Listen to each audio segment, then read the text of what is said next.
Assalamualaikum warahmatullahi wabarakatuh. Waalaikumsalam warahmatullahi wabarakatuh. Salam sejahtera kami ucapkan dari kakak yang telah meluangkan waktunya untuk hadir pada sosialisasi kami pada hari ini.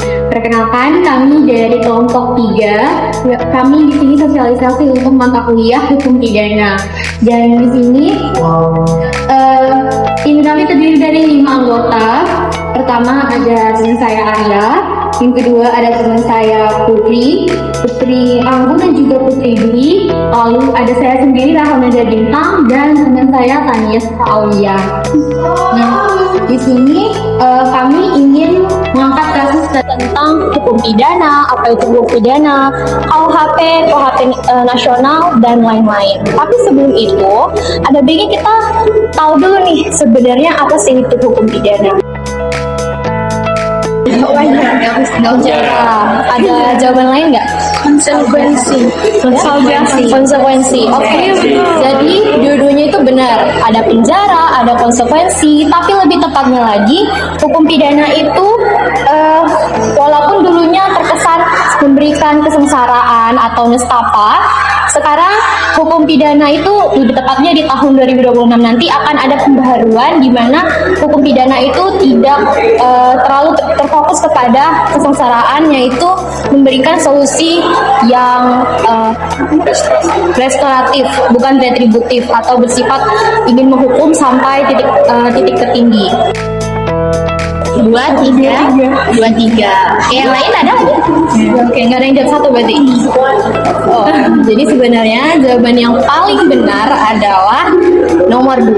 Kenapa? Karena hukum pidana itu dia bukan sifatnya private gitu. Jadi hukum pidana itu, mengapa hukum pidana itu dia bersifat publik? Karena jikalau pelakunya itu masih dibiarkan berkeliaran, itu akan berdampak pada publik.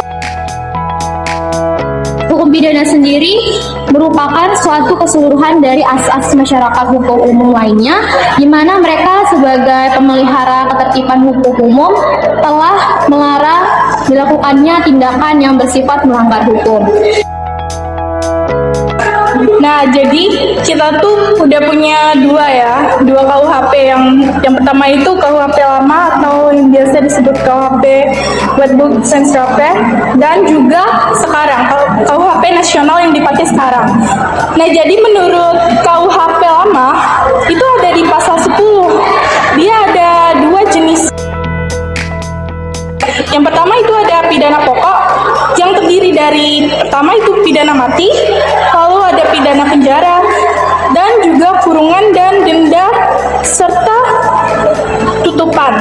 Nah, kalau buat pidana tambahannya itu terdiri dari pencabutan hak-hak tertentu dan penyitaan barang-barang tertentu, juga pengumuman putusan hakim. Itu ada di Undang-Undang Nomor 1 Tahun 2023. Pada pasal 65 itu adalah pidana pokok yang terdiri dari pidana penjara, pidana tutupan, pidana pengawasan, pidana denda, dan pidana kerja sosial.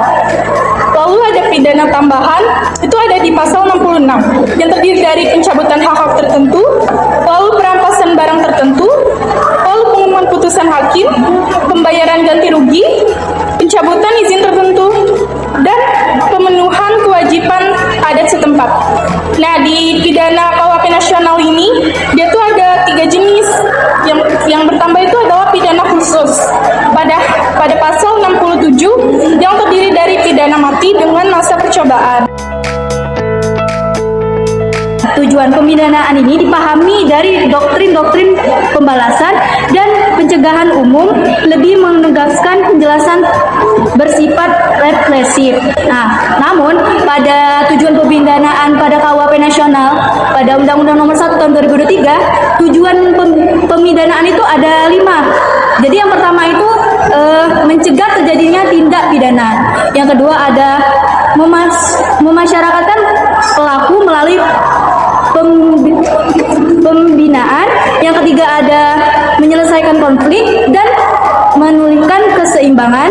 Yang keempat itu ada menumbuhkan rasa damai di masyarakat. Dan yang kelima itu yang terakhir dari tujuan pemidanaan itu ada menjunjung nilai keadilan, kreatif, rehabilitatif, dan juga restoratif. Nah, subjek hukum pidana dalam hukum pidana sendiri itu adalah pihak atau seseorang yang dapat dimintai pertanggungjawaban atas setiap tindakan atau perbuatan yang menurut undang-undang itu dilanggar atau dilarang. Gitu. Oke, kemudian jenis subjek hukum itu ada dua, yakni terdiri atas orang atau natural person, kemudian juga ada korporasi atau reh person atau juga bisa kita sebut dengan badan hukum. Nah, di mana artinya ternyata bukan hanya manusia atau orang saja yang bisa dimintai pertanggungjawaban, ternyata sekarang badan hukum juga sudah bisa dimintai pertanggungjawaban atas tindak pidana yang dilakukan. Nah, dasar hukumnya apa? Dasar hukum saja hukum sendiri di dalam KUHP atau Wet Hukum Safre itu diatur dalam pasal 44 sampai 45 dan 51. Kemudian di KUHP nasional atau yang terbaru nomor 1 tahun 2023 itu diatur dalam pasal 35 sampai 50. Dalam KUHP Wet Hukum Safre, subjek hukum itu hanya diakui hanya manusia saja atau orang perorangan. Kemudian tidak mengenal konsep korporasi tadi atau badan hukum. Jadi di KUHP yang lama yang masih berlaku sekarang itu tidak mengenal istilah badan hukum atau hanya lebih tertuju pada berindividual gitu yang bisa dimintai pertanggungjawaban. Terus karakteristiknya juga lebih berorientasi kepada kolonial dan restributif dan juga terbatas pada orang perorangan tadi. Kemudian di dalam KUHP nasional atau KUHP yang akan berlaku sejak 2 Januari 2026 nanti, itu dia diatur subjek hukumnya sudah bukan hanya individu saja, tetapi juga sudah ada korporasi atau badan hukumnya. Nah, dasar hukumnya tadi udah seperti dasar hukumnya yang mengatur tentang pertanggungjawaban individu itu di dalam pasal 38 sampai 45. Kemudian pada pasal 46 sampai 50 itu dia mengatur tentang pertanggungjawaban dari badan hukum atau korporasi tadi. Di mana dalam KUHP nasional ini pengaturannya lebih modern. Jadi dapat kita simpulkan dari perbedaan di dalam KUHP baru dengan KUHP lama itu, di mana kalau dalam KUHP lama atau Wet Hukum Safre dia hanya menekankan kepada pertanggungjawaban individu saja, tidak mengenal pertanggungjawaban antar korporasi atau badan hukum. Tetapi di KUHP nasional dia mengakui adanya pertanggungjawaban yang bisa dia mintai pertanggungjawaban dari individu dan korporasi atau badan hukum, dan juga lebih modern dan komprehensif. Bisa dilihat dari contoh kasusnya, di sini ada seorang anak bernama Raffi. Raffi ini pengen beli gasing. Nah, tapi dia nggak punya uang, jadi dia ngambil uang orang tuanya. Saat dia mau ngambil uang dari kantong baju orang tuanya, justru dia ketahuan. Nah, yang namanya polling itu adalah tindakan pidana yang gagal terjadi bukan karena faktor internal atau faktor dari diri mereka sendiri sebagai pelaku, tapi dari faktor eksternal. Nah, faktor eksternal di sini adalah ketahuan oleh orang tuanya Raffi. Ya, oke, secara dalam kita bahas fogging adalah percobaan melakukan tindak pidana, dan yaitu ketika pelaku sudah mulai melakukan perbuatan tindakan yang mengarah langsung kepada kejahatan, akan tetapi dia berhenti akibat ada terhalang oleh sesuatu di luar kehendaknya. Oke, lanjut kepada jenis-jenisnya. Oke, jenis-jenis fogging ada 3. Yang pertama ada percobaan sempurna. Percobaan sempurna ini contohnya di mana tindakan pelaku itu sudah hampir sempurna terjadi, sudah semuanya dilakukan, akan tetapi hasilnya tidak sampai terjadi kejahatan akibat faktor luar tadi. Yang kedua ada percobaan tidak sempurna, atau di mana pelaku baru mulai melakukan tindakan, akan tetapi sudah diketahui gitu, jadi belum sampai tahap akhir. Kemudian ada percobaan yang tidak mungkin. Jadi yang di ketiga ini adalah pelaku hanya baru memiliki niat saja, ketika di percobaan ternyata niat itu tidak tersampaikan keluar tadi, jadi belum sampai ke percobaannya. Ardi, Rehan, dan Rizky, mereka itu mau nyuri mangga dari pohon tetangganya, tapi mereka begitu gas. Ada yang mengawasi, ada yang bantu temannya manjat, ada yang ngambil mangga. Nah, ini namanya perbarengan, karena yang melakukan tindak pidana di sini tidak cuma satu orang, tapi lebih dari satu orang. Dalamnya adalah penyertaan dalam tindak pidana, yaitu keterlibatan lebih dari suatu orang dalam melakukan kejahatan, baik sebagai pelaku utama, membantu, menyuruh, sebagai pemberi kesempatan atau sarana kepada pelaku lain. Pada KUHP nasional, Undang-Undang Nomor 1 Tahun 2023, dasar hukumnya yaitu pada pasal 39 sampai 41 yang pengaturan penyertaan yang diperbarui.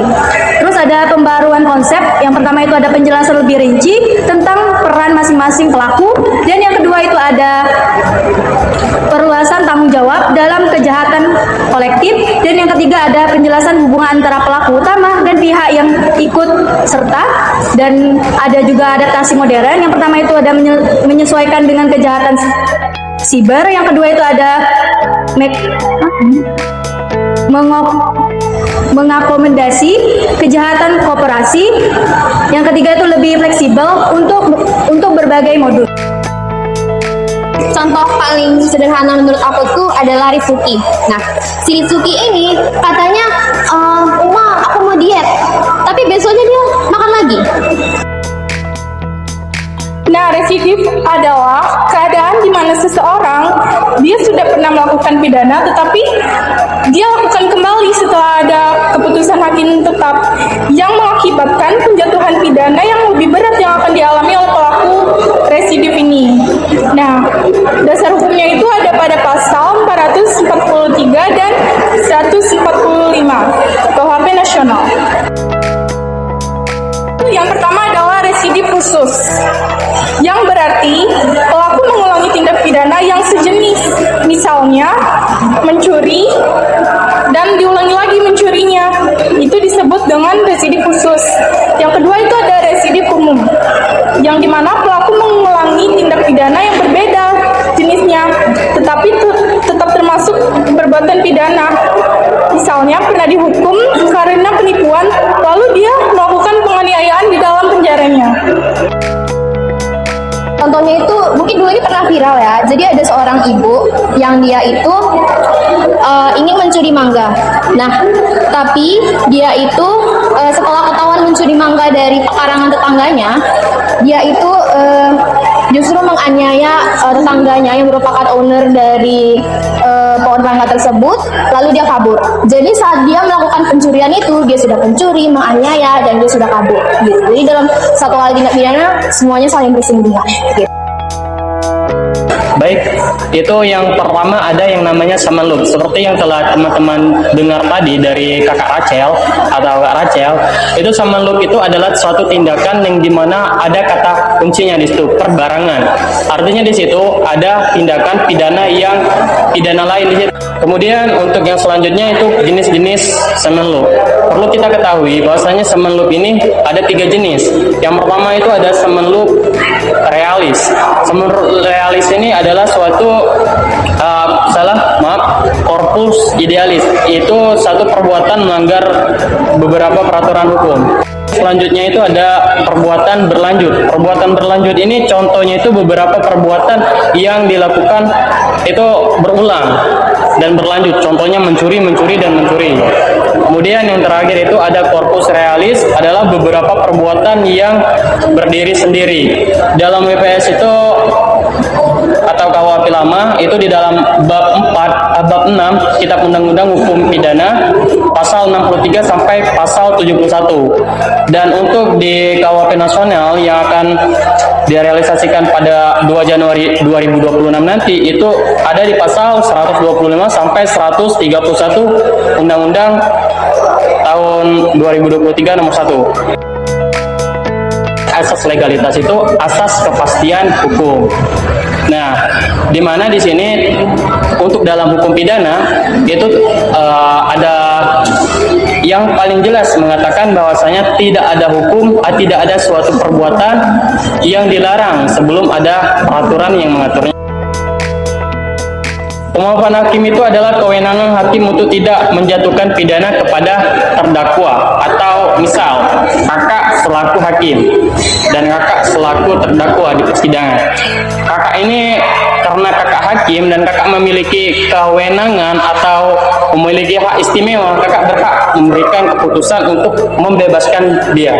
Itu disebut dengan wewenang kemaafan hakim. Mungkin itu saja materi yang bisa kami sampaikan. Saya akhiri. Wassalamualaikum warahmatullahi wabarakatuh.